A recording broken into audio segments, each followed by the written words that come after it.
কথা ধারাবাহিকের নতুন পর্বে দেখা যায় যে কথার জন্য এবির বেচাকেনা বেড়ে যাওয়ায় কথাকে ম্যানেজার করে ম্যান্ডি চেয়ারে বসালো এবি। বিদেশ থেকে ফোন আসে, টেনশনে পড়ে যায় এবি, কারণ চুক্তি অনুযায়ী তাদেরকে এই মুহূর্তে মোটা টাকা ফাইন দিতে হবে। কিভাবে এতগুলো টাকা ম্যানেজ করবে কিছু ভেবে পায় না এবি। তাই কায়দা কানুনের সবাইকে ডেকে পরামর্শ করতে থাকে কিভাবে তাদের ক্যাফের সেল ডাবল করা যায়।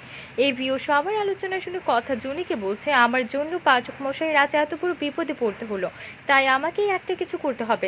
এই বলে কথা তার নিজের আইডিয়ায় বেশ কয়েকটা দারুণ দারুণ সুস্বাদু মজাদার খাবার বানিয়ে নিয়ে আসে এবং প্রচারও করে। তারপর 2-1 দিনের মধ্যেই এভি টি লাউঞ্জ ক্যাফে মানুষের ভিড় লেগে যায় এবং এত বেশি সেল হয় যে এভির সমস্ত ঋণ 1 মাসে শোধ হয়ে যায়। কথার এমন কাজ দেখে এভিও কথার প্রতি আরও দুর্বল হয়ে যায়। এদিকে কথার এমন ক্রেডিট দেখে এবং এভি সহ সবাই কথাকে অনেক প্রশংসা করছে দেখে হিংসে হয় ম্যান্ডির। তাহলে কি এবার কথার জন্য এভির বেচাকেনা বেড়ে যাবে, কথাকে ম্যানেজার করে ম্যান্ডি চেয়ারে কথাকে বসিয়ে দেবে এভি? তো বন্ধুরা, কি হবে এবার? এক্ষুনি একটু লাইক দিয়ে এবং কমেন্ট করে জানিয়ে দাও তোমাদের মতামত। ধন্যবাদ।